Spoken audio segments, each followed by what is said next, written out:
1911 ಜುಲೈಗೆ ಅವರು ಅಂಡಮಾನ್ ಶಿಕ್ಷೆ ಶುರುವಾಗುತ್ತೆ. ಆದರೆ 1911 ಆಗಸ್ಟ್ಗೆ ಅವರು ಮೊದಲನೇ ಶರಣಾಗತಿ ಪತ್ರವನ್ನು ಬರೀತಾರೆ. 1911ರಿಂದ 1923ರವರೆಗೆ ಅವರು ಏನು ಬಂಧನದಿಂದ ಗೃಹಬಂಧನಕ್ಕೆ, ರತ್ನಗಿರಿಯಲ್ಲಿ ಅವರ ಮನೆಯಲ್ಲಿ ಗೃಹಬಂಧನಕ್ಕೆ ಸ್ಥಳಾಂತರಗೊಳ್ಳುವವರೆಗೆ 6 ಶರಣಾಗತಿ ಪತ್ರಗಳನ್ನು ಬರೀತಾರೆ. ಅದಕ್ಕೂ ಸಾವರ್ಕರ್ ಅವರು ಬರೆದಂಥ 6 ಪತ್ರಗಳಿಗೂ ಮೂಲಭೂತವಾಗಿ ಒಂದು ವ್ಯತ್ಯಾಸ ಇದೆ. ಆ ವ್ಯತ್ಯಾಸ ಏನಪ್ಪ ಅಂತಂದರೆ, ಸಾವರ್ಕರ್ ಅವರು 1911ರಲ್ಲಿ 1912, 1913, 1914, 1917, 1918, 1920 ಇಷ್ಟು ಕಾಲಘಟ್ಟದಲ್ಲಿ 6 ಪತ್ರಗಳು ಬರೆದಾಗ ಸಾರಾಂಶ ಏನಿದೆ ಅಂತಂದರೆ, ನನಗೆ ಈಗ ಬ್ರಿಟಿಷ್ ವಸಾಹತುಶಾಹಿ ಆಡಳಿತದ ಮೇಲೆ ವಿಶೇಷವಾದಂಥ ಅಭಿಮಾನ ಬಂದಿದೆ. ನಾನೊಬ್ಬ ದಾರಿ ತಪ್ಪಿದ ಮಗನಾಗಿದ್ದೇನೆ. ದಾರಿ ತಪ್ಪಿದ ಮಗ ಮತ್ತೆ ತನ್ನ ತಂದೆ ತಾಯಿಗಳ ಆಶ್ರಯ ಕಲ್ದಿರ ಬೇರೆಲ್ಲಿ ಹೋಗಿ ಸೇರಬೇಕು. ನಾನು ಇನ್ನು ಮುಂದೆ ನೀವು ಯಾವ ರೀತಿಯ ಸೇವೆಯನ್ನು ಈ ಸರ್ಕಾರ ಬಯಸುತ್ತೆ, ರಾಣಿ ಬಯಸ್ತಾರೋ ಬ್ರಿಟಿಷ್ ರಾಣಿ, ಅದಕ್ಕೆ ನಾನು ಸಿದ್ಧನಿದ್ದೇನೆ. ಅದಾದಮೇಲೆ 1919ರಲ್ಲಿ ಮಾಂಟೆಗು ಚೆಮ್ಸ್ಫೋರ್ಡ್ ಸುಧಾರಣೆಗಳು ಬಂದಾಗ ಆ ಸುಧಾರಣೆಯನ್ನು ತುಂಬ ಇಡೀ ದೇಶ ಅದನ್ನು ತಿರಸ್ಕರಿಸುತ್ತೆ. ಆದರೆ ಇವರು ತುಂಬ ದೊಡ್ಡ ರೀತಿಯಲ್ಲಿ ಅದನ್ನು ಸ್ವಾಗತಿಸಿ ನಾನು ಅದರ ಅನುಷ್ಠಾನಕ್ಕೆ ಸಹಾಯ ಮಾಡ್ತೀನಿ ಅಂತ ಹೇಳ್ತಾರೆ. 1914ರಲ್ಲಿ ಮೊದಲನೇ ಪ್ರಪಂಚ ಯುದ್ಧ ಶುರುವಾದಾಗ ಬ್ರಿಟಿಷರ ಪರವಾಗಿ ನಾನು ಈ ಭಾರತವನ್ನು ಸಜ್ಜುಗೊಳಿಸ್ತೀನಿ ಅಂತ ಹೇಳ್ತಾರೆ. 1920ರಲ್ಲಿ ಕೊನೆಗೆ ಬರೆದಾಗ ನೀವು ಏನು ಶಿಕ್ಷೆ ಕೊಟ್ಟರು, ನೀವೇನು ಕಂಡೀಷನ್ ಹಾಕಿದ್ರು ನಾನು ಅದಕ್ಕೆ ಬದ್ಧನಾಗಿರ್ತೀನಿ ಅಂತ ಹೇಳ್ತಾರೆ. ನಮಸ್ಕಾರ ವೀಕ್ಷಕರೇ, ಸಮಕಾಲೀನದ ಈ 15ನೇ ಸಂಚಿಕೆಗೆ ನಿಮಗೆ ಸ್ವಾಗತ. ಹರಿಯಾಣ ಮತ್ತು ಮಹಾರಾಷ್ಟ್ರ ವಿಧಾನಸಭೆಗಳ ಪ್ರಚಾರ ಭರಾಟೆ ಏರ್ತಿದ್ದಂತೆಯೇ ಮತ್ತೊಂದು ಸತಿ ಈ ಚುನಾವಣೆಯ ಸಂದರ್ಭದಲ್ಲಿ ಇನ್ನೊಂದು ಭಾವನಾತ್ಮಕ ವಿಷಯ ಇಡೀ ದೇಶವನ್ನು ಆವರಿಸ್ಕೊಳ್ತಾ ಇದೆ.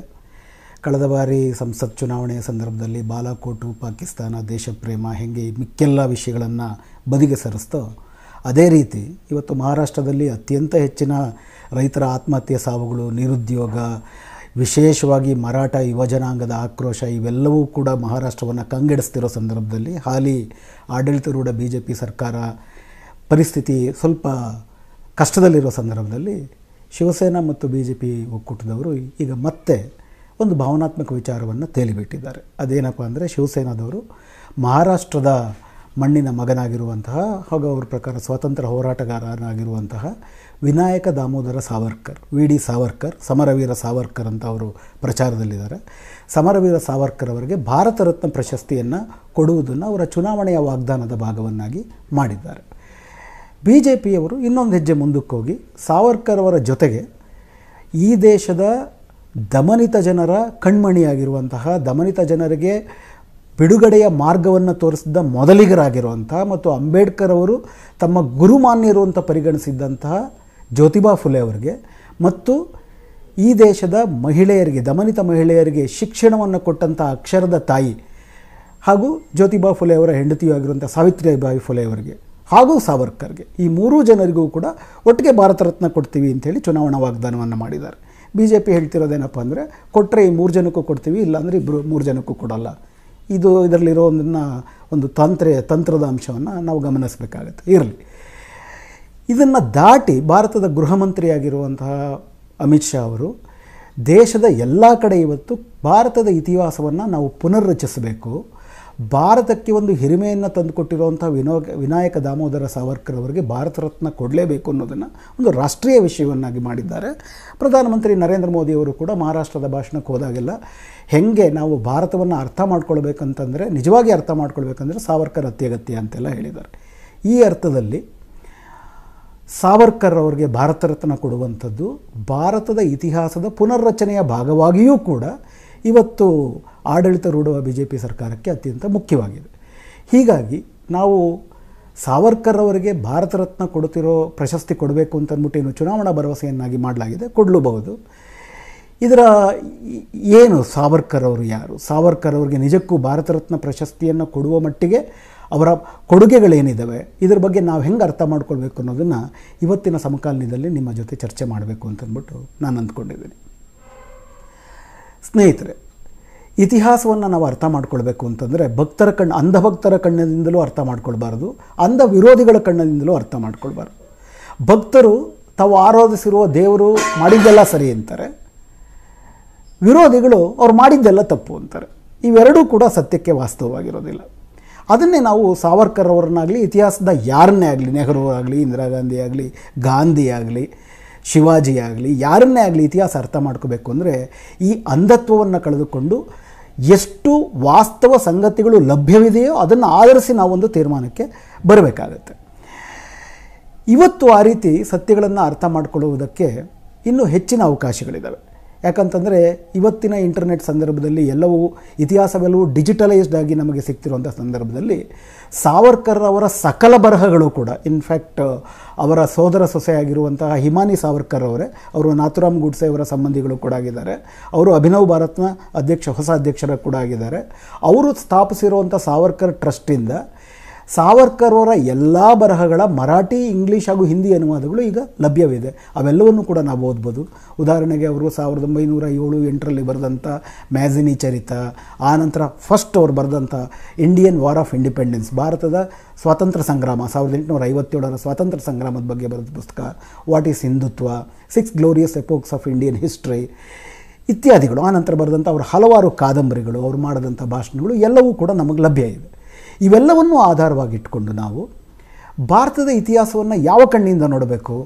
ಭಾರತದ ಇತಿಹಾಸವನ್ನು ನಾವು ಭಾರತದ ಸ್ವಾತಂತ್ರ್ಯ ಹೋರಾಟದ ಆಶಯಗಳ ಕಣ್ಣಿಂದ ಭಾರತದ ಇತಿಹಾಸದ ಪುರುಷರನ್ನು ನೋಡಬೇಕು. ಭಾರತದ ಸ್ವಾತಂತ್ರ್ಯ ಹೋರಾಟದ ಆಶಯಗಳನ್ನು ಭಾರತದ ಸಂವಿಧಾನದ ಮುನ್ನುಡಿನಲ್ಲಿ 3 ಮುಖ್ಯ ಒಂದು ಮೌಲ್ಯಗಳಾಗಿ ಅದನ್ನು ಮಾಡಲಾಗಿದೆ. ಸ್ವಾತಂತ್ರ್ಯ ಎಲ್ಲ ಬಗೆಯ ವಸಾಹತುಶಾಹಿಗಳಿಂದ, ಬ್ರಿಟಿಷ್ ವಸಾಹತುಶಾಹಿಗಳಿಂದ ಹಾಗೂ ಈಗಿನ ಸಮಕಾಲೀನ ನವವಸಾಹತುಶಾಹಿಗಳಿಂದಲೂ ಕೂಡ ಒಂದು ಸ್ವಾತಂತ್ರ್ಯ, ದೇಶಕ್ಕೆ ಸ್ವಾತಂತ್ರ್ಯ, ಒಂದು ಮುಕ್ತತೆ.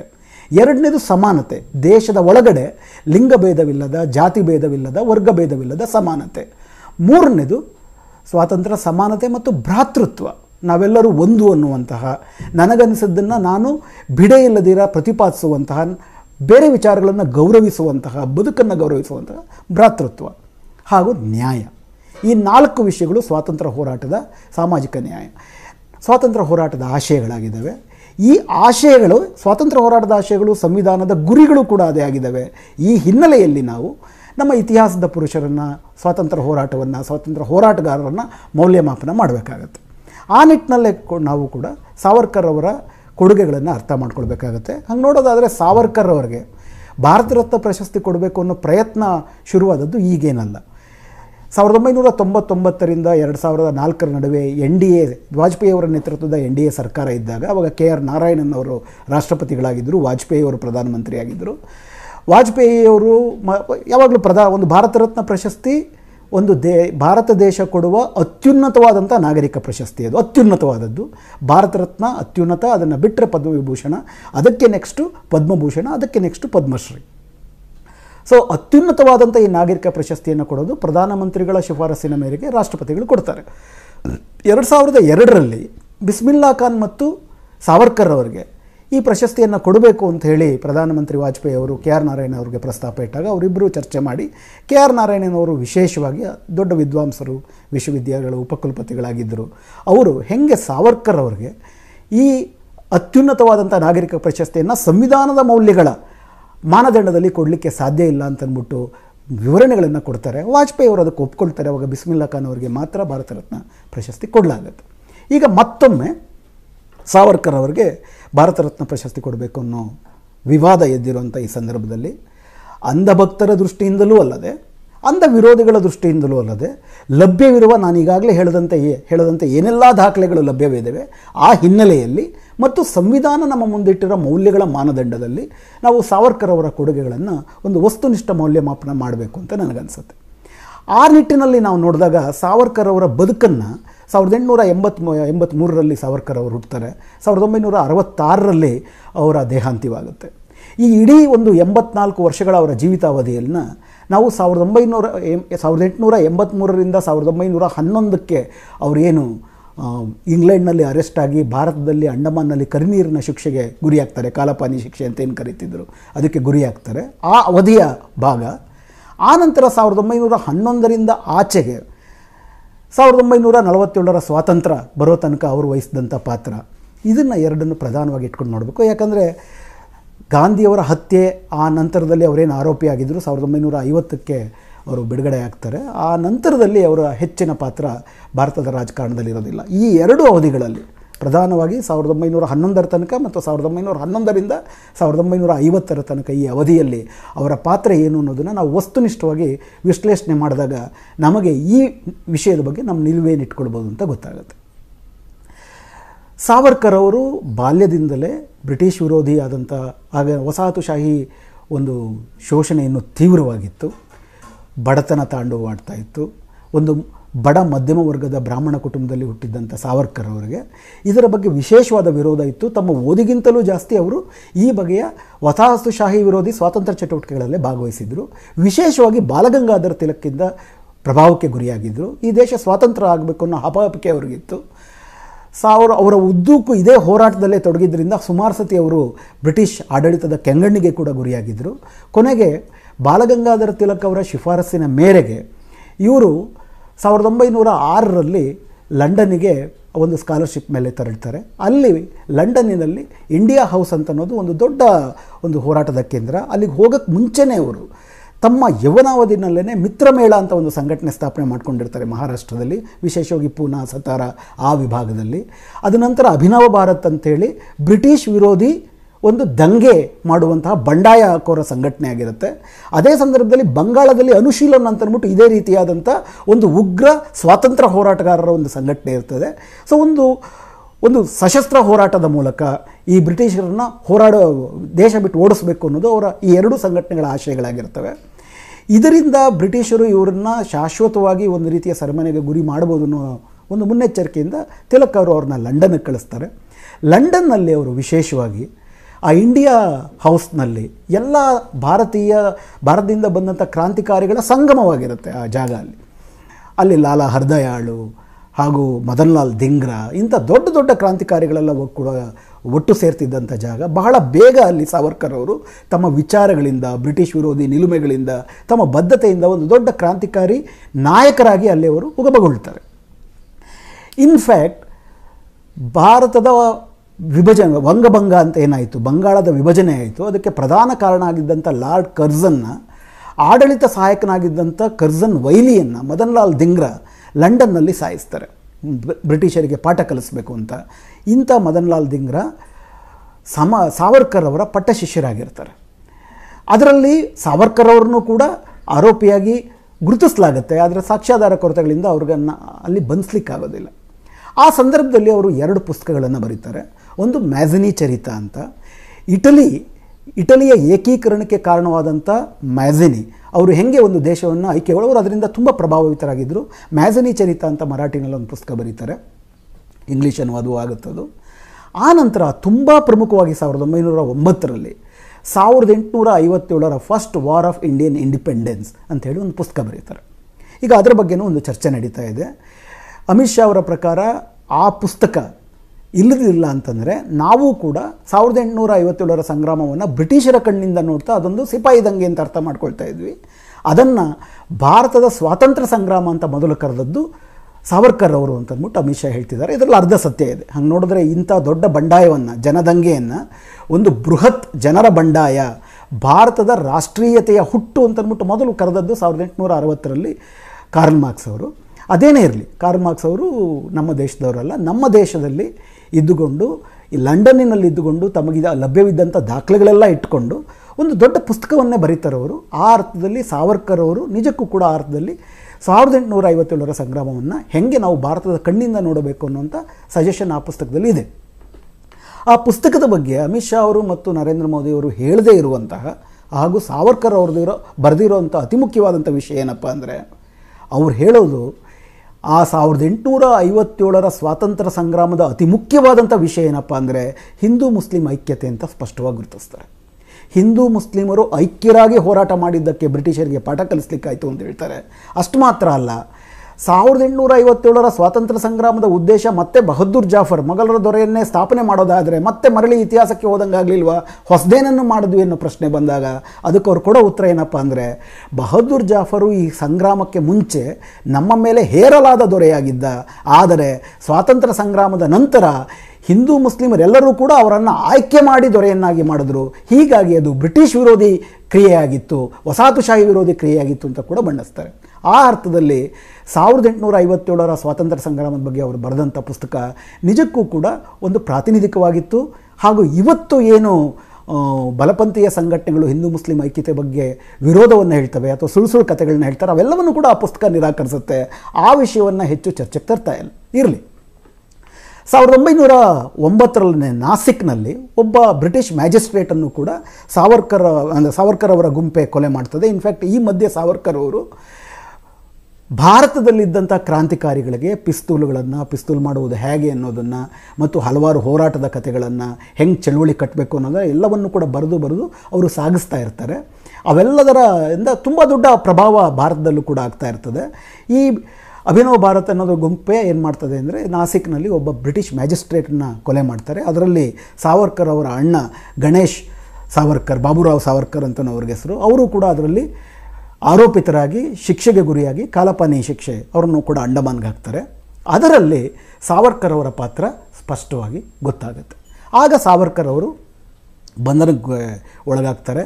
ಅವರನ್ನು ಬ್ರಿಟನ್ನಲ್ಲಿ ಶಿಕ್ಷೆಗೊಳಪಡಿಸಬೇಕು, ಭಾರತದಲ್ಲಿ ಶಿಕ್ಷೆಗೊಳಪಡಿಸಬೇಕು ಅನ್ನೋಂಥ ಒಂದು ಚರ್ಚೆ ಬರುತ್ತೆ. ಆದರೆ ಅಪರಾಧ ನಡೆದಿರೋದು ಭಾರತದಲ್ಲಿ, ಆದ್ದರಿಂದ ಅಲ್ಲೇ ಅವ್ರನ್ನ ಶಿಕ್ಷೆಗೆ ಗುರಿಪಡಿಸಬೇಕು ಅಂಥೇಳಿ ಅವ್ರಿಗೆ ಅಲ್ಲಿ ಕಾಲಪಾನಿ ಶಿಕ್ಷೆಯನ್ನು ಕೂಡ ಘೋಷಿಸಿ ಅವ್ರನ್ನ ಕರ್ಕೊಂಬರ್ತಾರೆ. ದಾರಿ ಮಧ್ಯೆ ಅವರು ಬಚಾವಾಗೋದಕ್ಕೆ ಸಮುದ್ರದಲ್ಲಿ ಈಜಿ ಬಚಾವಾಗೋದಕ್ಕೆ ಪ್ರಯತ್ನ ಪಡ್ತಾರೆ, ಸಿಗಾಕೊಳ್ತಾರೆ, ವಾಪಸ್ ಬರ್ತಾರೆ. ವಾಪಸ್ ಬಂದಾದ ಮೇಲೆ ಅವರನ್ನು ಕಾಲಪಾನಿ ಶಿಕ್ಷೆ, ಕರಿನೀರಿನ ಶಿಕ್ಷೆಗೆ ಗುರಿ ಮಾಡಿ ಅಂಡಮಾನ್ಗೆ ಹಾಕಲಾಗ್ತದೆ. ಸೊ ಈ ಅವಧಿ 1883ರಿಂದ 1911, ಅಂದರೆ ವಿಶೇಷವಾಗಿ 1898ರಿಂದ 1911ರ ಈ ಅವಧಿನಲ್ಲಿ ಸಾವರ್ಕರ್ ಅವರು ನಿಜಕ್ಕೂ ಕೂಡ ಈ ದೇಶದ ವಸಾಹತುಶಾಹಿ ವಿರೋಧಿ ಹೋರಾಟಗಳಲ್ಲಿ ಅತ್ಯಂತ ಪ್ರಮುಖರಾಗಿದ್ದರು, ದೊಡ್ಡ ಪ್ರಭಾವಶಾಲಿ ನಾಯಕರಾಗಿದ್ದರು. ಆ ಅರ್ಥದಲ್ಲಿ ನಿಜವಾದ ಸ್ವಾತಂತ್ರ್ಯ ಹೋರಾಟಗಾರರಾಗಿದ್ದರು. ಅವರು ಬರೆದಿರೋ ಪುಸ್ತಕ ಏನಿದೆ ಇಂಡಿಯನ್ ವಾರ್ ಆಫ್ ಇಂಡಿಪೆಂಡೆನ್ಸ್, ಆ ಅರ್ಥದಲ್ಲಿ ಒಬ್ಬ ಭಾರತೀಯರು ಬರೆದ ಪ್ರಪ್ರಥಮವಾಗಿ ಸಿಪಾಯಿ ದಂಗೆ ಅಲ್ಲ, ಅದೊಂದು ಭಾರತದ ಸ್ವಾತಂತ್ರ್ಯ ಸಂಗ್ರಾಮ ಅಂತ ಬರೆದ ಪುಸ್ತಕವೂ ಆಗಿದೆ. ಪುಸ್ತಕದ ಮೌಲ್ಯ ಇಡೀ ಭಾರತದ ಜನರ ಐಕ್ಯತೆಯಾಗಿದೆ. ಅದರಲ್ಲಿ ಜಾತಿ ಧರ್ಮ ಮತಗಳನ್ನು ಬೀರಿ ನಾವೆಲ್ಲರೂ ಒಂದಾಗಬೇಕು ಅಂತಲೂ ಕೂಡ ಹೇಳ್ತಾರೆ. ಇನ್ಫ್ಯಾಕ್ಟ್ ಅಲ್ಲಿ ಇನ್ನೊಂದು ವಾಕ್ಯವನ್ನು ಬರೀತಾರೆ ಆ ಪುಸ್ತಕದಲ್ಲಿ, ಮುಸ್ಲಿಮರು ಧರ್ಮದಿಂದ ಮಾತ್ರ ಅವರು ಬೇರೆಯವರಾಗಿರ್ಬೋದು, ಆದರೆ ಅವರು ಭಾರತ ಮಾತೆಯ ಸುಪುತ್ರರಾಗಿದ್ದಾರೆ ಅಂತ ಇದೇ ವಾಕ್ಯಗಳಲ್ಲಿ ಕೂಡ ಬರೀತಾರೆ. ಆ ಅರ್ಥದಲ್ಲಿ ಅವರು ನಿಜಕ್ಕೂ ಕೂಡ ನಂತರ ಭಾರತದ ಸ್ವಾತಂತ್ರ್ಯದ ಆಶಯದ ಹೋರಾಟಗಳೇನಾಯಿತು, ಸಂವಿಧಾನದ ಮೌಲ್ಯಗಳೇನಾಯಿತು, ಅದರ ಪ್ರತಿಬಿಂಬವನ್ನು ಸೂಕ್ಷ್ಮವಾದಂಥ ಎಲ್ಲವೂ ಅಲ್ಲ, ಸೂಕ್ಷ್ಮವಾದ ಪ್ರತಿಬಿಂಬಗಳನ್ನು ನಾವಲ್ಲಿ ಕಾಣ್ತೀವಿ. ಆದರೆ 1911ರಲ್ಲಿ ಅವರು 50 ವರ್ಷಗಳ ಕಾಲ 2 ಲೈಫ್ ಟರ್ಮ್ ಶಿಕ್ಷೆಗೆ ಅವರು ಗುರಿಯಾಗ್ತಾರೆ. 50 ವರ್ಷಗಳ ಕಾಲ ಶಿಕ್ಷೆಗೆ ಗುರಿಯಾಗಿ ಅಂಡಮಾನ್ಗೆ ಬರ್ತಾರೆ. 1911ರ ಜುಲೈಗೆ ಅವರು ಅಂಡಮಾನ್ ಶಿಕ್ಷೆ ಶುರುವಾಗುತ್ತೆ. ಆದರೆ 1911ರ ಆಗಸ್ಟ್ಗೆ ಅವರು ಮೊದಲನೇ ಶರಣಾಗತಿ ಪತ್ರವನ್ನು ಬರೀತಾರೆ. 1911ರಿಂದ 1923ರವರೆಗೆ ಅವರು ಏನು ಬಂಧನದಿಂದ ಗೃಹಬಂಧನಕ್ಕೆ, ರತ್ನಗಿರಿಯಲ್ಲಿ ಅವರ ಮನೆಯಲ್ಲಿ ಗೃಹಬಂಧನಕ್ಕೆ ಸ್ಥಳಾಂತರಗೊಳ್ಳುವವರೆಗೆ 6 ಶರಣಾಗತಿ ಪತ್ರಗಳನ್ನು ಬರೀತಾರೆ. ಇದರಲ್ಲಿ ಇನ್ನೊಂದು ಮುಖ್ಯವಾಗಿ ನಾವು ಗಮನಿಸಬೇಕಾಗಿರೋ ಪ್ರಶ್ನೆ ಇದೆ. ಶಿಕ್ಷೆಗೆ ಗುರಿಯಾಗಿರುವ ಕೈದಿ ತನ್ನ ಶಿಕ್ಷೆಯನ್ನು ಕಡಿಮೆ ಮಾಡಿ ಅಂತ ಕೇಳುವುದು ಆತನ ಹಕ್ಕು. ತನ್ನ ಕುಟುಂಬಕ್ಕೆ ಇದರಿಂದ ಆಗ್ತಿರೋಂಥ ಅನ್ಯಾಯ, ತಾನು ವಿನಾಕಾರಣ ಶಿಕ್ಷೆಗೆ ಗುರಿಯಾಗಿದ್ದೇನೆ ಅಥವಾ ಇಷ್ಟು ಸಾಕು, ಹೀಗಾಗಿ ಹಕ್ಕಿನ ಪ್ರಕಾರವಾಗಿ ಆತ ತನ್ನ ಶಿಕ್ಷೆಯನ್ನು ಕಡಿಮೆ ಮಾಡಿ ಅಂತ ಕೇಳೋದು ಅಥವಾ ಕ್ಷಮೆಯನ್ನು ಕೇಳುವಂಥದ್ದು ಆತನ ಹಕ್ಕಾಗಿರ್ತದೆ.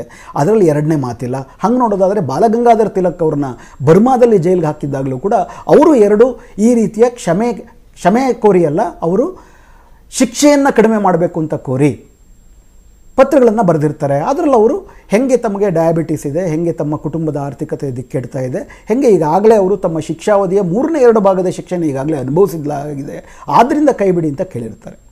ಅದಕ್ಕೂ ಸಾವರ್ಕರ್ ಅವರು ಬರೆದಂಥ 6 ಪತ್ರಗಳಿಗೂ ಮೂಲಭೂತವಾಗಿ ಒಂದು ವ್ಯತ್ಯಾಸ ಇದೆ. ಆ ವ್ಯತ್ಯಾಸ ಏನಪ್ಪ ಅಂತಂದರೆ, ಸಾವರ್ಕರ್ ಅವರು 1911ರಲ್ಲಿ 1912, 1913, 1914, 1917, 1918, 1920 ಇಷ್ಟು ಕಾಲಘಟ್ಟದಲ್ಲಿ 6 ಪತ್ರಗಳು ಬರೆದಾಗ ಸಾರಾಂಶ ಏನಿದೆ ಅಂತಂದರೆ, ನನಗೆ ಈಗ ಬ್ರಿಟಿಷ್ ವಸಾಹತುಶಾಹಿ ಆಡಳಿತದ ಮೇಲೆ ವಿಶೇಷವಾದಂಥ ಅಭಿಮಾನ ಬಂದಿದೆ. ನಾನೊಬ್ಬ ದಾರಿ ತಪ್ಪಿದ ಮಗನಾಗಿದ್ದೇನೆ. ದಾರಿ ತಪ್ಪಿದ ಮಗ ಮತ್ತೆ ತನ್ನ ತಂದೆ ತಾಯಿಗಳ ಆಶ್ರಯ ಕಲ್ದಿರ ಬೇರೆಲ್ಲಿ ಹೋಗಿ ಸೇರಬೇಕು.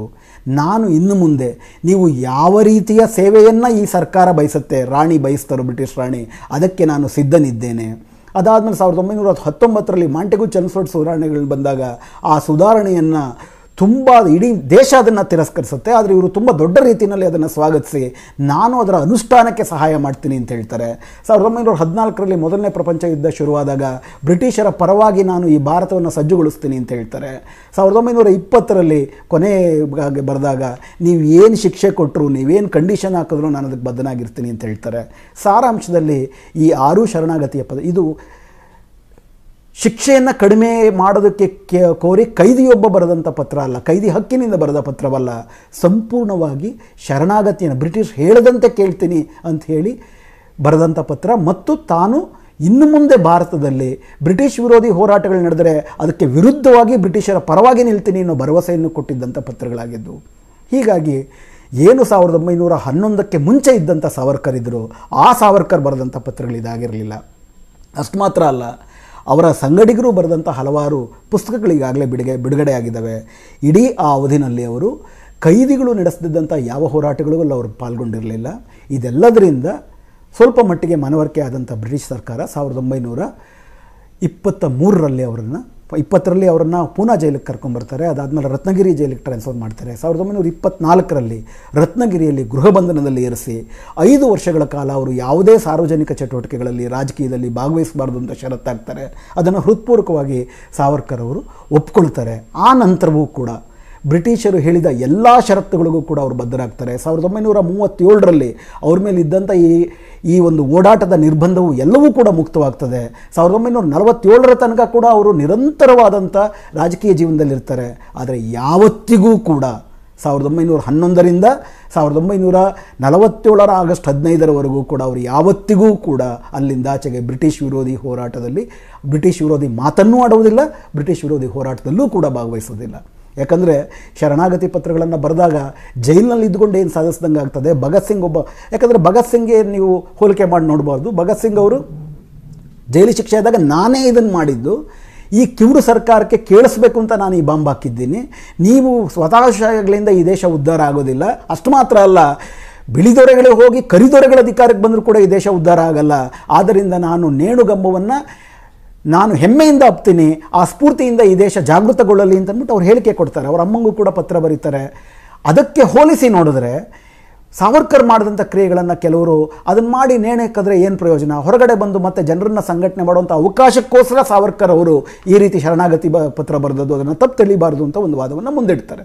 ಆದರೆ ಅವರ ಕ್ರಿಯೆಯಲ್ಲಿ ನೋಡಿದ್ರೆ ಅವರ ಉದ್ದಕ್ಕೂ ಕೂಡ 1924ಕ್ಕೆ ಹೊರಗಡೆ ಬಂದರು, 1947ರ ಆಗಸ್ಟ್ 15ರ ತನಕ ಅವರು ಉದ್ದಕ್ಕೂ ಕೂಡ ಬ್ರಿಟಿಷರ ಪರವಾಗಿಯೇ ಅವರು ಆಡಳಿತದಲ್ಲಿದ್ದರು. ಇದಕ್ಕೆ ಇನ್ನೊಂದು ನಿದರ್ಶನ ಏನಪ್ಪ ಅಂತಂದರೆ 1942ರಲ್ಲಿ ಕ್ವಿಟ್ ಇಂಡಿಯಾ ಮೂವ್ಮೆಂಟ್ ಶುರುವಾದಾಗ ಸರ್ಕಾರದಲ್ಲಿದ್ದ ಕಾಂಗ್ರೆಸ್ಸಿಗರೆಲ್ಲರೂ ಕೂಡ ರಾಜೀನಾಮೆ ಕೊಡ್ತಾರೆ.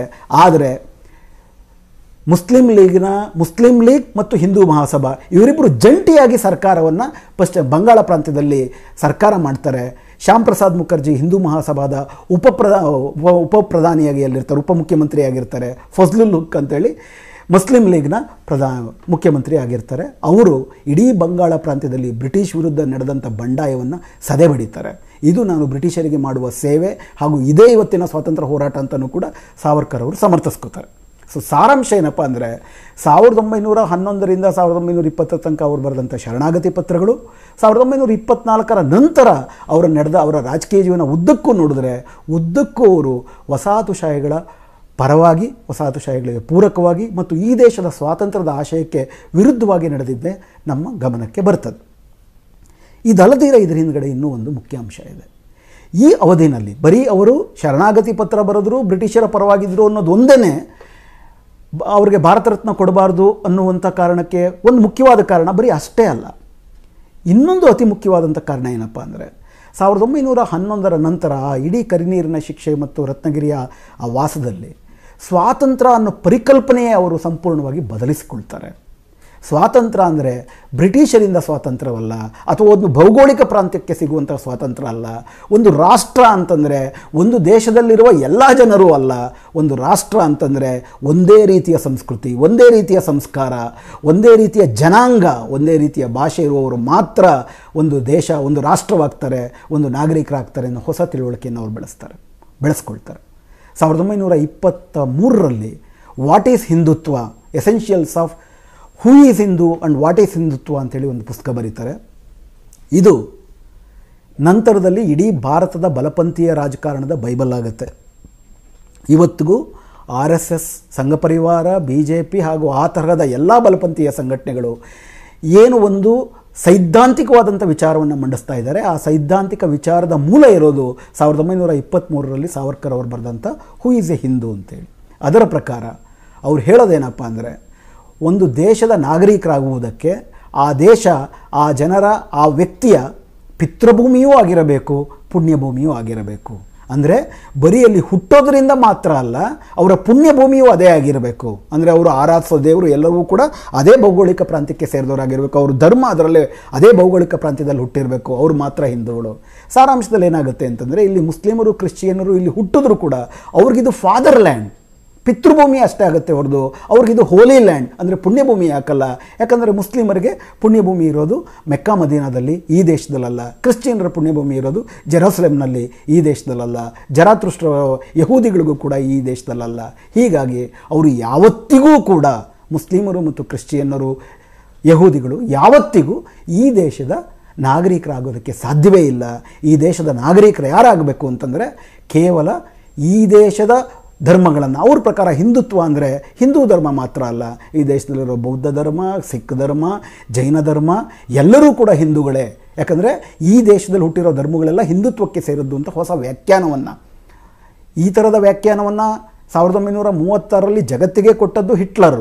ಅದಕ್ಕೆ 12 ವರ್ಷ ಮುಂಚೆನೇ ಈ ವ್ಯಾಖ್ಯಾನವನ್ನು ಸಾವರ್ಕರ್ ಅವರು ಕೊಡ್ತಾರೆ. ಅದೇ ಮುಂದೆ RSSನ ಹುಟ್ಟಿಗೆ, ನಂತರ ಇಡೀ ಈ ದೇಶದ ರಾಜಕಾರಣದಲ್ಲಿ ಈ ದೇಶದ ಜನಾಂಗವನ್ನು ಒಡೆದು ಆಳುವುದಕ್ಕೆ ಒಂದು ಕಾರಣವಾಗುತ್ತೆ. ಇವತ್ತಿಗೂ ಕೂಡ ಅದೇ ತಿಳುವಳಿಕೆ ವಿಶೇಷವಾಗಿ ನಮ್ಮ ದೇಶವನ್ನು ಒಂದಾಗುವುದಕ್ಕೆ ಅಡ್ಡಿ ಮಾಡ್ತಾ ಇದೆ. ಅವರು ಇನ್ನೂ ಒಂದು ಪುಸ್ತಕ ಬರೀತಾರೆ, 6 glorious epochs of Indian history, ಭಾರತದ ಇತಿಹಾಸದ 6 ಉಜ್ವಲ ಯುಗಗಳು ಅಂತೇಳಿ. ಅದರಲ್ಲಿ ಅವರು ಚಾಣಕ್ಯ ಚಂದ್ರಗುಪ್ತನ ಕಾಲ ಮೊದಲನೇ ಸುವರ್ಣಯುಗ, ಎರಡನೇ ಸುವರ್ಣಯುಗ ಪುಷ್ಯಮಿತ್ರ, ಯಾರು ಬೌದ್ಧ ಧರ್ಮವನ್ನು ನಾಶ ಮಾಡಿ ಜಾತಿ ವ್ಯವಸ್ಥೆಯನ್ನು ಜಾರಿಗೆ ತಂದರು, ಪುಷ್ಯಮಿತ್ರನ ಯುಗ. ಅದಾದಮೇಲೆ ಹೂಣರನ್ನು ಇದು ಮಾಡಿದಂಥ ಯಶೋಧರ, ಅದಾದಮೇಲೆ ಮರಾಠರು, ಅದಾದ ನಂತರ ಈ ರೀತಿ ಒಟ್ಟು ಗುಪ್ತರ ಕಾಲ 6 ಯುಗಗಳನ್ನು ಬರೀತಾರೆ. ಅದರಲ್ಲಿ ಅವರು ಸ್ಪಷ್ಟವಾಗಿ ಹೇಳೋದೇನಪ್ಪ ಅಂದರೆ, ಇವತ್ತು ಹಾಲಿ ಬದುಕ್ತಿರೋ, ನಮ್ಮ ಜೊತೆ ಬದುಕ್ತಿರೋ ಮುಸ್ಲಿಮರು ಇತಿಹಾಸದಲ್ಲಿ ಮಾಡಿರೋ ತಪ್ಪುಗಳಿಗೆ ಕಾರಣರಾಗದೇ ಇರ್ಬೋದು, ಆದರೂ ಕೂಡ ಅವ್ರಿಗೆ ಶಿಕ್ಷೆ ವಿಧಿಸಲೇಬೇಕು. ಯಾಕಂದರೆ ಅವ್ರಿಗೆ ಪಾಠ ಕಲಿಸ್ಬೇಕು. ಹಿಟ್ಲರ್ ಮಾಡಿದಂಥ ಎತ್ನಿಕ್ ಕ್ಲಿನ್ಸಿಂಗ್, ಒಂದು ಜನಾಂಗವನ್ನೇ ಒಂದು ಭೌಗೋಳಿಕ ಅದರಿಂದ ಸಂಪೂರ್ಣ ನಿರ್ನಾಮ ಮಾಡುವುದು ಅತ್ಯುತ್ತಮವಾಗಿ ಒಂದು ಜನಾಂಗದ ಶುದ್ಧೀಕರಣ ಮಾಡುವುದಕ್ಕೆ ಅತ್ಯುತ್ತಮವಾದಂಥ ಕ್ರಿಯೆ ಅಂತಂದ್ಬಿಟ್ಟು ಅವರು ಬೆಂಬಲಿಸ್ತಾರೆ. ಎಲ್ಲಿಯ ತನಕ ಅಂದರೆ ಆ ಪುಸ್ತಕದಲ್ಲಿ ಒಂದು ಕಡೆ ಶಿವಾಜಿಯನ್ನು ಕೂಡ ಅವರು ಟೀಕಿಸ್ತಾರೆ. ಯಾಕಂದರೆ ಕಲ್ಯಾಣದ ನವಾಬನ ಮಗಳು ಮತ್ತು ಪೋರ್ಚುಗಲ್ನ ಗವರ್ನರ್ನ ಹೆಂಡತಿ ಅವರಿಬ್ಬರು ಬಂಧನಕ್ಕೊಳಗಾಗಿ ಶಿವಾಜಿಯ ಆಸ್ಥಾನಕ್ಕೆ ಬಂದಾಗ ಶಿವಾಜಿ ಅವರಿಗೆ ಕ್ಷಮೆ ಕೋರಿ ಬಿಟ್ಟುಬಿಟ್ಟಿದ್ದನ್ನು ಇವರು ಟೀಕಿಸ್ತಾರೆ. ಯಾಕಪ್ಪ ಅಂದರೆ ಆಗ ಶಿವಾಜಿಯವರೇ ನಿಮಗೆ ಸಹಸ್ರಾರು ಜನ ಹಿಂದೂ ಮಹಿಳೆಯರನ್ನು ರೇಪ್ ಮಾಡ್ತಿದ್ದಂಥ ಈ ಮುಸ್ಲಿಮರು ಬಲಾತ್ಕಾರ ದೌರ್ಜನ್ಯ ಮಾಡ್ತಿದ್ದಾಗ ಅವರ ಆಕ್ರಂದನ ನಿಮ್ಮ ಕಿವಿಗೆ ಕೇಳಿಸ್ಲಿಲ್ವಾ ಅಂತ ಹೇಳ್ತಾರೆ. ಮುಂದೆ ಅವರು ಬರೆದಂಥ ಹಲವಾರು ಕಾದಂಬರಿಗಳಲ್ಲಿ ಹಿಂದೂಯೇತರ ಮಹಿಳೆಯರ ಮೇಲೆ ದೌರ್ಜನ್ಯ ಎಸಗುವುದನ್ನೂ ಕೂಡ ಒಂದು ರಾಷ್ಟ್ರವನ್ನು ನಿರ್ಮಾಣ ಮಾಡುವ ಪ್ರಕ್ರಿಯೆಯ ಭಾಗ ಅಂತಲೂ ಬರೀತಾರೆ. ಆ ನಂತರ 1937ರಲ್ಲಿ ನಾನು ಆಗಲೇ ಹೇಳಿದಾಗೆ ಅವ್ರಿಗೆ ಬಿಡುಗಡೆ ಆಗುತ್ತೆ. ಅದಾದ ನಂತರ ಅವರು ವಿಶೇಷವಾಗಿ ಹಿಂದೂ ಮಹಾಸಭಾ ರಾಜಕೀಯವಾಗಿ ಸಕ್ಸಸ್ ಆಗಲ್ಲ. ಆದರೆ ಸಂಘ ಪರಿವಾರ ಮತ್ತು RSS ಮತ್ತು ಹಿಂದೂ ಮಹಾಸಭಾ ಇವರಿಬ್ಬರು ಕೂಡ ಈ ರೀತಿಯ, ಅಂದರೆ ಒಂದು ದೇಶದ ಒಳಗಡೆ ಹಿಂದೂಗಳಿಗೆ ಮಾತ್ರ ಈ ದೇಶ ಸೇರಬೇಕು ಅಂತ ಮಾಡಿಸಿದಂಥ ವಾದ ಏನಾಗುತ್ತೆ, ಸ್ವಾತಂತ್ರ್ಯ ಹೋರಾಟದಲ್ಲೂ ಕೂಡ ತನ್ನ ಒಂದು ವಿಭಜನೆಯ ಪಾತ್ರವನ್ನು ವಹಿಸಿರುತ್ತೆ. ಗಾಂಧಿಯವರು ಅದಕ್ಕೆ ತುತ್ತಾಗ್ತಾರೆ, ಗಾಂಧಿಯ ಕೊಲೆ ಆಗುತ್ತೆ, ನಿಮಗೆ ಅವೆಲ್ಲ ಗೊತ್ತಿದೆ. ನಾಥೂರಾಮ್ ಗೂಡ್ಸೆ ಹಿಂದೂ ಮಹಾಸಭಾದ ಬಹಳ ಮುಖ್ಯವಾದಂಥ ಒಬ್ಬ ಕಾರ್ಯಕರ್ತ. ಅವರು ಕೊನೆ ಜನವರಿ 20ರವರೆಗೂ ಕೂಡ ಅವರು ಸಾವರ್ಕರ್ ಅವರ ಜೊತೆಗಿದ್ದರು. ಇನ್ಫ್ಯಾಕ್ಟ್ 1949ರಲ್ಲಿ ಪುರಾವೆ ಇಲ್ದಿರ ಸಾವರ್ಕರ್ ಅವರು ಈ ಆರೋಪದಿಂದ ಬಿಡುಗಡೆ ಆಗುವ ಸಂದರ್ಭದಲ್ಲಿ ಕೂಡ ಸರ್ದಾರ್ ವಲ್ಲಭಾಯ್ ಪಟೇಲ್ ಅವರು, ಆಗಿನ ಗೃಹ ಮಂತ್ರಿಯವರು ಸ್ಪಷ್ಟವಾಗಿ ಹೇಳೋದೇನಪ್ಪ ಅಂತಂದರೆ, RSS ಸೃಷ್ಟಿಸಿದಂಥ ವಾತಾವರಣ ಮಹಾತ್ಮ ಗಾಂಧಿಯ ಕೊಲೆಗೆ ಕಾರಣವಾಯಿತು. ಆದರೆ ಆ ಕೊಲೆ ಮಾಡಿದ್ದು ಮಾತ್ರ ಸಾವರ್ಕರ್ ಅವರ ನೇರ ಮಾರ್ಗದರ್ಶನದಲ್ಲಿದ್ದಂಥ ಒಂದು ಫೆನಾಟಿಕ್ ಹಿಂದೂ ಮಹಾಸಭಾದ ಗುಂಪು ಅಂತ ಸ್ಪಷ್ಟವಾಗಿ ಅವರು ದಾಖಲಿಸ್ತಾರೆ. ಆನಂತರ 1966ರಲ್ಲಿ ಜೀವನ್ ಕಪೂರ್ ಆಯೋಗ ಅಂತ ಒಂದು ನೇಮಕ ಆಗುತ್ತೆ ಗಾಂಧಿಯವರ ಹತ್ಯೆಯ ಸಂಚಿನ ಬಗ್ಗೆ ಅಧ್ಯಯನ ಮಾಡಲಿಕ್ಕೆ. ಅವರು ಹೇಳೋದು ಇಡೀ ಸಂಚು ಹೆಂಗೆ ನಡೀತು ಅಂತ ನಾವು ನಮಗೆ ಲಭ್ಯವಿರುವಂಥ ಎಲ್ಲ ಮಾಹಿತಿಗಳನ್ನ ಇಟ್ಕೊಂಡು ಅಧ್ಯಯನ ಮಾಡೋದಾದರೆ ಆ ಸಂಚಿನ ಮುಳ್ಳು ಎಲ್ಲಿ ನಡೆದಿದೆ ಅಂತ ಅಂದ್ಬಿಟ್ಟು ತೋರೋದು ಮುಳ್ಳಿನ ದಿಕ್ಕು ಸಾವರ್ಕರ್ ಅವರನ್ನೇ ಸೂಚಿಸುತ್ತೆ ಅಂತ ತುಂಬ ಸ್ಪಷ್ಟವಾಗಿ ಹೇಳುತ್ತೆ. ಅಫ್ಕೋರ್ಸ್ ಅವ್ರ ಮೇಲೆ ಯಾವುದೇ ಆ ರೀತಿ ಪುರಾವೆಗಳಿದೆ ಅದರಿಂದ ಬಿಡುಗಡೆ ಆಗ್ತಾರೆ. ಆ ನಂತರ 1966 ತನಕ ಅವರು ರಾಜಕೀಯದಲ್ಲಿ ಹಿಂದೂ ಮಹಾಸಭಾ ಅಷ್ಟು ದೊಡ್ಡ ಯಶಸ್ಸನ್ನು ಪಡೆಯೋದಿಲ್ಲ. ಭಾರತೀಯ ಜನಸಂಘ ಅಂತಂದ್ಬಿಟ್ಟು ಬಿ ಜೆ ಪಿಗೆ ಮುಂಚೆ ಇದ್ದಂಥ ಆ ಒಂದು ಸಂಘಟನೆ ಅದು ಕೂಡ ಅಷ್ಟು ಯಶಸ್ಸನ್ನು ಪಡೆಯಲ್ಲ. ಸ್ವಾತಂತ್ರ್ಯ ಹೋರಾಟದ ಆಶಯಗಳು ವಿಶೇಷವಾಗಿ ಹೊಸ ದೇಶಕ್ಕೆ ಕನಸುಗಳನ್ನು ಕೊಟ್ಟಿರುತ್ತೆ. ಮಾರ್ಜಿನಲೈಸ್ಡ್ ಆಗಿರ್ತಾರೆ. 1966 ನಂತರ ಮತ್ತೆ ಅದು ಮುಂಚೂಣಿಗೆ ಬಂದು 2003ರಲ್ಲಿ ಭಾರತ ರತ್ನ ಪ್ರಶಸ್ತಿ ಕೊಡದೇ ಇದ್ದರೂ ಕೂಡ ಸಾವರ್ಕರ್ ಅವರ ಪ್ರತಿಮೆಯನ್ನು ಪಾರ್ಲಿಮೆಂಟಿನ ಸೆಂಟ್ರಲ್ ಹಾಲ್ನಲ್ಲಿ ಅನಾವರಣಗೊಳಿಸಲಾಗುತ್ತೆ. 2014ರಲ್ಲಿ ನರೇಂದ್ರ ಮೋದಿಯವರು ಪ್ರಪ್ರಥಮವಾಗಿ ಪ್ರಧಾನಮಂತ್ರಿ ಪ್ರಮಾಣ ವಚನ ಸ್ವೀಕರಿಸೋಕ್ಕೆ ಮುಂಚೆ ಮೊದಲು ಅವರು ಪ್ರಣಾಮವನ್ನು ಸಲ್ಲಿಸಿದ್ದು ಕೂಡ ಸಾವರ್ಕರ್ ಅವರಿಗೆ. ಇಲ್ಲಿ ಒಂದು ಸಣ್ಣ ವಿಷಯ ಇದೆ. ಸಾವರ್ಕರ್ ಅವರ ಚಿತ್ರ ಸೆಂಟ್ರಲ್ ಹಾಲ್ನಲ್ಲಿ ಮತ್ತು ಗಾಂಧಿಯವರ ಚಿತ್ರ ಎದುರ ಬದರ ಇದೆ. ಸಾವರ್ಕರ್ಗೆ ನೀವು ಪ್ರಣಾಮ ಮಾಡಬೇಕು ಅಂದರೆ ಗಾಂಧಿಗೆ ಬೆನ್ನು ತೋರಿಸಿರಬೇಕು, ಗಾಂಧಿಗೆ ಪ್ರಣಾಮ ಮಾಡಬೇಕು ಅಂದರೆ ಸಾವರ್ಕರ್ಗೆ ಬೆನ್ನು ತೋರಿಸಿರಬೇಕು. ಇದು ಒಂದು ರೂಪಕವಾಗಿ ಇದೆ. ಭಾರತದ ರಾಷ್ಟ್ರ ಹೇಗಿರಬೇಕು ಅಂತಂದರೆ ಗಾಂಧಿ ಮಾದರಿ, ಅಂದರೆ ಭಾರತದ ಸ್ವಾತಂತ್ರ್ಯ ಚಳವಳಿಯ ಭಾರತದ ಸಂವಿಧಾನದ ಆಶಯಗಳ ಸ್ವಾತಂತ್ರ್ಯ ಮತ್ತು ರಾಷ್ಟ್ರ ನಮ್ಮದಾಗಬೇಕು ಅಂದರೆ ನಾವು ಸಾವರ್ಕರ್ಗೆ ಬೆನ್ನು ತೋರಿಸ್ಬೇಕಾಗತ್ತೆ. ಇಲ್ಲ, ಈ ದೇಶ ಸಾವರ್ಕರ್ ಅವರು ಹೇಳಿದಂತೆ ಕೇವಲ ಜನಾಂಗೀಯವಾಗಿ ಶುದ್ಧವಾಗಿರುವಂತಹ ಪಿತೃಭೂಮಿ ಪುಣ್ಯಭೂಮಿ ಎರಡೂ ಒಂದೇ ಆಗಿರುವಂತಹ ಮುಸ್ಲಿಂ ಮುಕ್ತ, ಕ್ರಿಶ್ಚಿಯನ್ ಮುಕ್ತ, ಯಹೂದಿ ಮುಕ್ತ, ಶುದ್ಧಾಂಗವಾಗಿ ಪರೋಕ್ಷವಾಗಿ ಬ್ರಾಹ್ಮಣ್ಯವನ್ನು ಪ್ರತಿಪಾದಿಸುವಂತಹ ಒಂದು ಭಾರತ ಆಗಬೇಕು ಅಂದರೆ ನಾವು ಗಾಂಧಿಗೆ ಅಥವಾ ನಮ್ಮ ಸ್ವಾತಂತ್ರ್ಯ ಹೋರಾಟದ ಆಶಯಗಳಿಗೆ ಬೆನ್ನು ತೋರಿಸಬೇಕಾಗತ್ತೆ. ಕೊನೆಗೆ ಒಂದು ಮಾತು ಹೇಳಿ ಇವತ್ತಿನ ಚರ್ಚೆ ಮುಗಿಸೋಣ. ಈ ಹಿಂದೆ ನಾನು ಹೇಳಿದಾಗ 2003ರಲ್ಲಿ ಸಾವರ್ಕರ್ ಅವರಿಗೆ ಭಾರತ ರತ್ನ ಕೊಡಬೇಕಂತ ಹೇಳಿದಾಗಲೂ ಕೂಡ ಬಿಸ್ಮಿಲ್ಲಾ ಖಾನ್ ಅವರ ಹೆಸರನ್ನು ಜೊತೆಗೆ ಸೇರಿಸಿ ಕೊಡಬೇಕು ಅನ್ನೋ ಒಂದು ಪ್ರಯತ್ನ ಮಾಡಲಾಯಿತು. ಈಗ ಮತ್ತೆ BJP ಅಕ್ಟೋಬರ್ 15ನೇ ತಾರೀಕು ಅವ್ರ ಮ್ಯಾನಿಫೆಸ್ಟೋ ಹೊರಗಡೆ ಬಂದಾಗ ಏನು ಹೇಳ್ತಿದ್ದಾರೆ ಅಂದರೆ ಜ್ಯೋತಿಬಾ ಫುಲೆ ಮತ್ತು ಸಾವಿತ್ರಿಬಾಯಿ ಫುಲೆ ಅವರು ಎಂಥ ಮಹನೀಯರು ಅಂತ ನಾನು ನಿಮ್ಗೆ ಹೇಳಿದ್ದೀನಿ. ಅವರನ್ನು ಸೇರಿಸಿ ಸಾವರ್ಕರ್ ಹೆಸರನ್ನು ಮುಂದಿಟ್ಟಿದ್ದಾರೆ. ಕೊಟ್ಟರೆ 3 ಜನಕ್ಕೂ ಕೊಡ್ತೀವಿ, ಇಲ್ಲ ಅಂದರೆ 3 ಜನಕ್ಕೂ ಕೊಡಲ್ಲ. ಇದು ಮತ್ತೊಮ್ಮೆ ಈ ದೇಶದ ದಮನಿತರ ಚರಿತ್ರೆಗೆ, ದಮನಿತರ ಬದುಕಿಗೆ ಆಶಾಕಿರಣ ಕೊಟ್ಟದ್ದು. ಸ್ವತಂತ್ರವಾಗಿ ಕೊಡಬೇಕು. ಈಗಲೂ ಕೂಡ BJPಯವರು ಸಾವರ್ಕರ್ಗೆ ಸಿಗುತ್ತೋ ಬಿಡುತ್ತೋ ಅದು ಬೇರೆ ಪ್ರಶ್ನೆ, ಸಾರ್ವಜನಿಕ ಚರ್ಚೆಗೆ ಬಿಡೋಣ. ಆದರೆ ಜ್ಯೋತಿಬಾ ಫುಲೆ ಮತ್ತು ಸಾವಿತ್ರಿಬಾಯಿ ಫುಲೆ ಅವರಿಗೆ ಭಾರತ ರತ್ನ ಕೊಡುವುದರಿಂದ ಅವ್ರನ್ನ ತಡೀತಿರೋದು ಯಾರು? ಅಂಬೇಡ್ಕರ್ ಅವರಿಗೆ ಭಾರತ ರತ್ನ ಕೊಟ್ಟಿದ್ರೆ ಹಿಂದೆ ತಾವಿದ್ವಿ ಅಂತ ಅಂದ್ಬಿಟ್ಟು ಅವ್ರು ಹೆಮ್ಮೆಯಿಂದ ಹೇಳ್ಕೊತಾರೆ. ಇನ್ಫ್ಯಾಕ್ಟ್ VP ಸಿಂಗ್ ಸರ್ಕಾರ ಕೊಟ್ಟದ್ದು. VP ಸಿಂಗ್ ಸರ್ಕಾರದ ಜೊತೆ ಕಾಂಗ್ರೆಸ್ ಇರಲಿಲ್ಲ, ಒಂದೊಂದಲ್ಲಿ ಎಲ್ಲರೂ ಕೂಡ ಸೇರಿ ಕೊಟ್ಟಂಥ ಪ್ರಶಸ್ತಿ ಅದು. ಆದರೆ ಈಗ ಜ್ಯೋತಿಬಾ ಫುಲೆ ಮತ್ತು ಸಾವಿತ್ರಿಬಾಯಿ ಫುಲೆ ಅಂತ ಮಹನೀಯರಿಗೆ, ದಮನಿತರ ಐಕಾನ್ಗಳಿಗೆ ಪ್ರಶಸ್ತಿ ಕೊಡುವುದಕ್ಕೆ ಸಾವರ್ಕರ್ ಅವರಿಗೆ ಪ್ರಶಸ್ತಿ ಕೊಡುವುದನ್ನು ಅಡ್ಡಗಾಲು ಹಾಕುವ ಈ ಕುತಂತ್ರವನ್ನು ಬಿಡಬೇಕು. ಚರ್ಚೆ ಮಾಡೋಣ. ಸಾವರ್ಕರ್ ಅವರನ್ನು ಇನ್ನೊಂದಷ್ಟು ಹತ್ತಿರವಾಗಿ ಈ ವಿಷಯಗಳನ್ನು ಇಟ್ಕೊಂಡು ಚರ್ಚೆ ಮಾಡಿ. ಇದುವರೆ ತನಕ ಗೊತ್ತಿರುವಂತಹ ಮಾಹಿತಿ, ಇನ್ನೂ ವಿಶೇಷವಾದ ಮಾಹಿತಿ ಬಂದರೆ ಪುನರ್ವಿಮರ್ಶೆ ಮಾಡೋಣ. ಜ್ಯೋತಿಬಾ ಫುಲೆ ಮತ್ತು ಸಾವಿತ್ರಿಬಾಯಿ ಫುಲೆಗೆ ಪ್ರಶಸ್ತಿ ಕೊಡುವುದಕ್ಕೆ ಇದೇ ಕಡ್ಡಿಯಾಗಬೇಕು. ಹೀಗಾಗಿ ನಾವು ಯಾವುದಕ್ಕೆ ಬೆನ್ನು ಹಾಕ್ತೀವಿ, ಯಾವುದಕ್ಕೆ ಮುಖ ತೋರಿಸ್ತೀವಿ ಇತಿಹಾಸದಲ್ಲಿ? ಗಾಂಧಿಗೆ ಬೆನ್ನು ಹಾಕ್ತೀವ, ಬೆನ್ನು ತೋರಿಸ್ತೀವ? ಸಾವರ್ಕರ್ ಅವರು ಪ್ರತಿನಿಧಿಸುವ ಮೌಲ್ಯಗಳಿಗೆ ಬೆನ್ನು ತೋರಿಸ್ತೀವ ಅನ್ನೋ ಪ್ರಶ್ನೆಯೇ ಸಾವರ್ಕರ್ ಅವರಿಗೆ ಭಾರತ ರತ್ನ ಪ್ರಶಸ್ತಿ ಕೊಡಬೇಕಾ ಬಿಡಬೇಕಾ ಅನ್ನೋ ಪ್ರಶ್ನೆಯ ಸಾರಾಂಶವಾಗಿದೆ. ನಾವೆಲ್ಲರೂ ನಮ್ಮ ಉತ್ತರವನ್ನು ಇದಕ್ಕೆ ಕಂಡುಕೊಳ್ಬೇಕಾಗಿದೆ ಅಂತ ನನಗನ್ಸುತ್ತೆ. ನಮಸ್ಕಾರ.